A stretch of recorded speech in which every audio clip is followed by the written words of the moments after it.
Fully. What up, Morning, Tim? guys. How you guys doing today?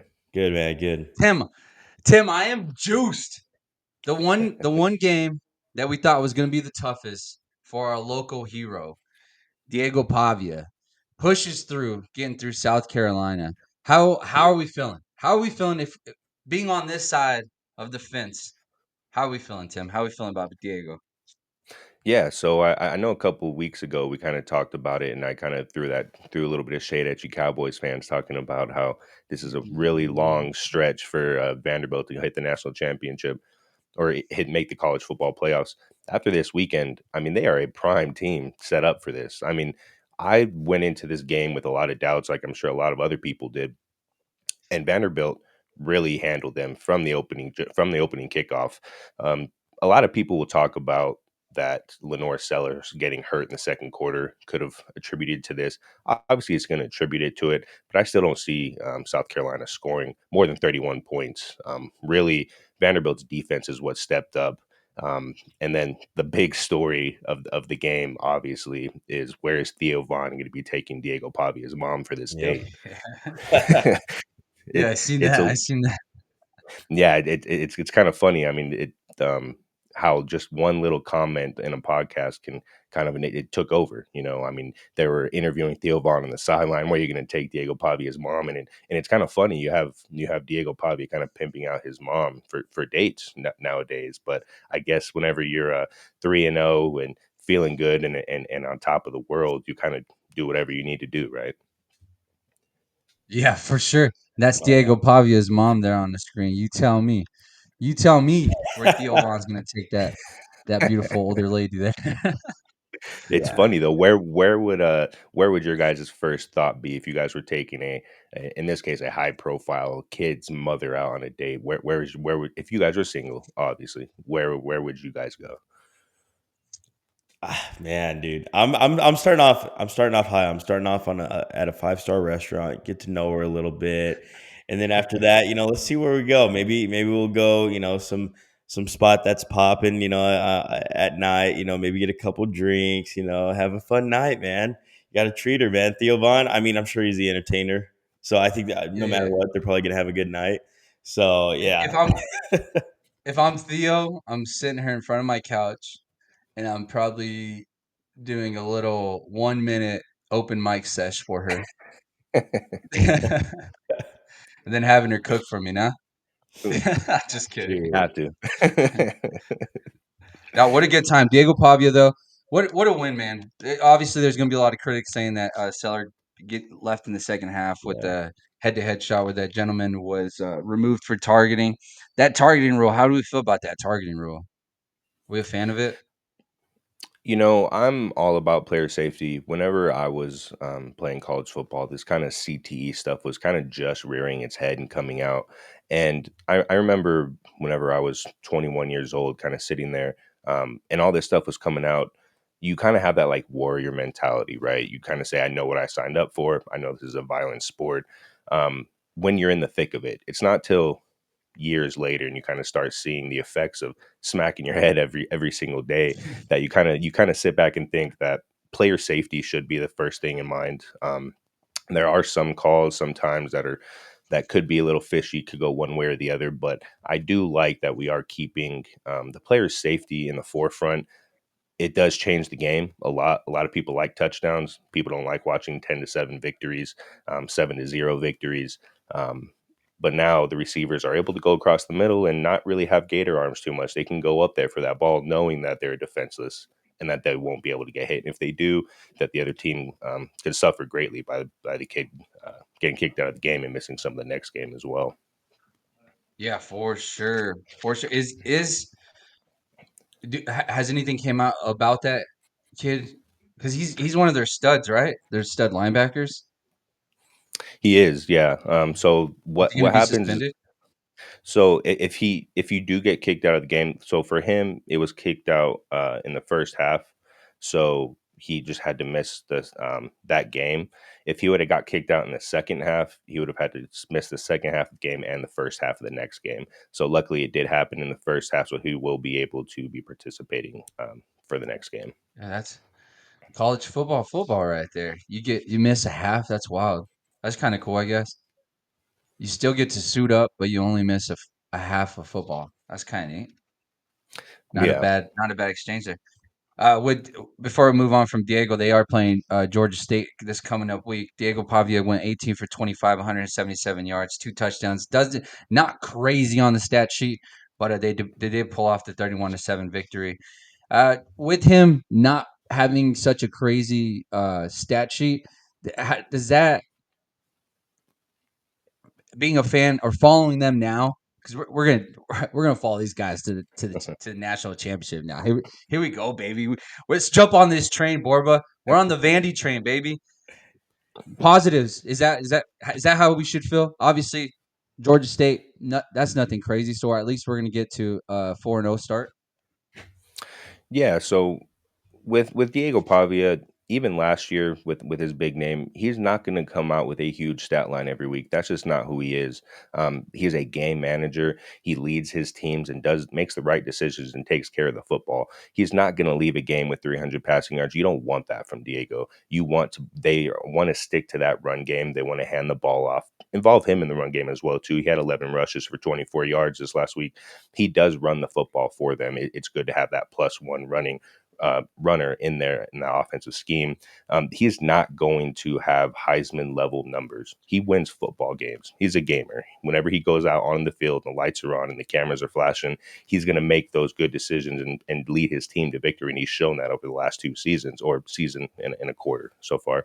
And so whenever we see that, that's pretty much what I'm expecting. They don't have that offense built around Diego Pavia to put up numbers. They have it built around him to make sound decisions and put the ball in their playmakers' hands. Hell yeah, JB. Let me ask him one more before you get to him. UNM got a crazy upset this weekend. One of my buddies texted me is does UCLA stink or is UNM legit? And I was like, that's a good question. I'm gonna ask our boy Tim Foley. So is UNM legit or does UCLA stink? And when I say legit, I'm not talking about playoff contenders here. I'm just talking about higher. Have they elevated their standards opposed to in the past? Yeah, definitely. So, I mean, it's kind of hard to compare it because UNM historically has not been a great football team. But I think in this instance, it is a little bit of both. Watching the game closely, I was up late Friday night watching the game, and a lot of people were sending me text messages throughout the game like, "Hey, man, is this score real?" And a lot of people weren't actually watching the game because there's a lot of other stuff to do on a Friday night at 10 o'clock, right? But whenever I'm sitting there, I watch the game from front to end. It could have been a lot worse. UCLA is a bad football team, as you can see why they fired their coach the very next day. They got pushed around the ball. Our offensive line was driving them 3 to 4 yards back every single play, and that's good in UNM's eyes. But for UCLA, they have a lot of big games coming up in this conference that I think that they did not see a light at the end of the tunnel and they had to make a change. UNM came and they had 3 different running backs score touchdowns. They have a very sound running game. And a big thing is their offense is keeping the defense on their toes. They're running these trick plays. They're going for it on 4th down. What a lot of people don't realize is this game could have been actually a lot worse. UNM went for it on 4th down in the red zone and didn't convert twice and still won 35-10. UCLA was just a bad football team. And I think that they are going to continue to be a bad football team. Whenever you fire a head coach midseason, it's never a good thing.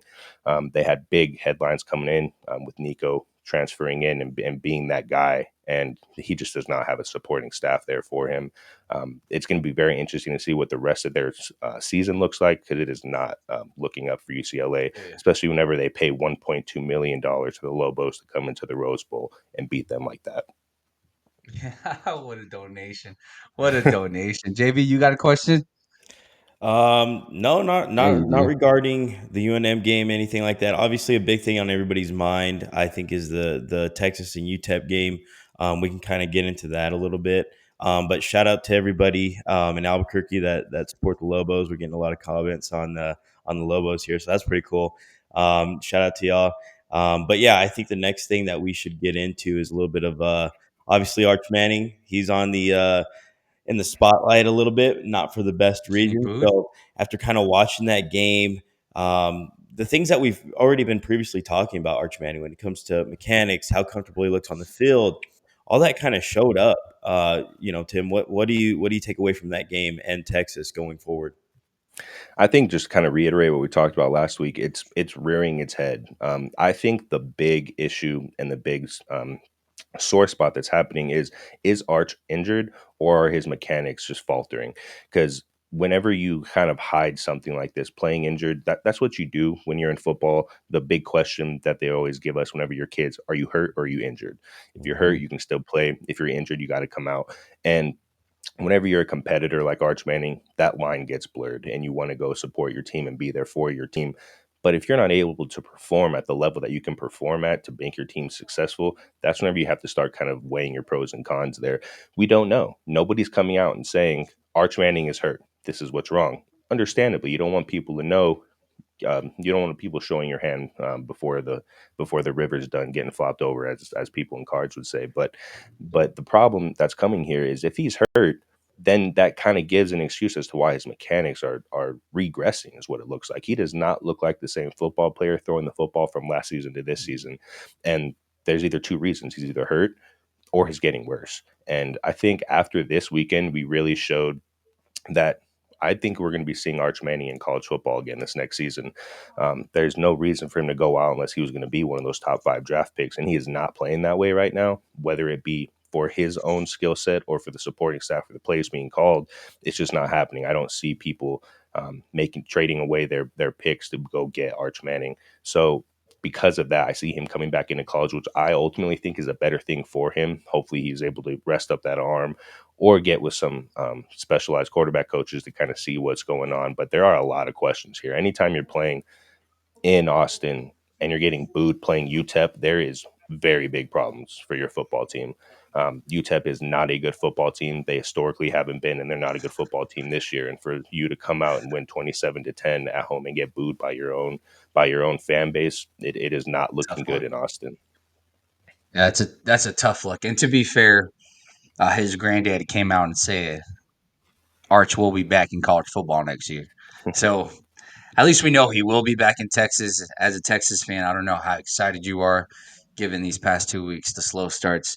But he is a Manning. And because his last name, I'm going to give him the benefit of the doubt and assume that they get that thing together, especially if it's just mechanical. Tim, before we let you go, we had a little bit of criticism on your top five, your college rankings from last week. I believe you may know who this gentleman is. Carl. I'm not gonna butcher it, but if we read it here, he said Penn State is trash. Only averaged 3.8 rushing yards per attempt against Nevada. They also struggled scoring against FIU. Penn State is a fugazi. Ooh. Is that a Penn State hater there, or is that an overreaction to last week? That's shout out to Carlo LaRossi. He's a legend out in Rio Rancho, and he's an Albuquerque High football coach. I played with him in high school. He's a great guy. I was actually at his wedding in Mexico a couple months ago. Very very good family friend. He I think that's an overreaction looking at it on a Monday. You can't fault a school for who they're playing. You know, they played this last week they played against a very weak um, Villanova football team, and they were covering the score up until the last play of the game. I don't know if you saw that. There was literally probably one of the best catches and best plays in college football so far this year, and it was a mundane last play of the game. It was 50-0, and Villanova just kind of threw it up, and it had this guy uh, jump up, snag it one handed, drag the foot for the last play of the game, which made Penn State not cover. So everyone all game was, if you picked Penn State to cover, it was like a 48.5 point spread. And I guarantee you there's people walking up to the cashier to check their to get their winnings, and then that last play happened and everyone was kind of up in arms. At the end of the day, they still won a great football game, and you can't fault them for who they're playing. They will get into those games later on in the season, playing against those tough opponents. But so far, they have not played um, and any reputable opponent, but they have been doing their thing and getting a win. And that's another thing with Texas is it's looking sloppy, but they're winning these last 2 weeks in their football game. So as long as you're getting that W and you're getting your team prepared and to go play those big games later on in the season, getting your teams healthy to there, that's really all that matters. As long as you go through the season without a loss, you can't really fault them. But Penn State hasn't really been able to show what they can do as a football program because they haven't really had any good teams to play against yet. Oh yeah. Well, Tim, I appreciate you joining the show. We will see you on Wednesday with the new power rankings. And has the Heisman top 3 changed? Maybe. Everybody, Tim Foley. Thank you, Tim. Thank you.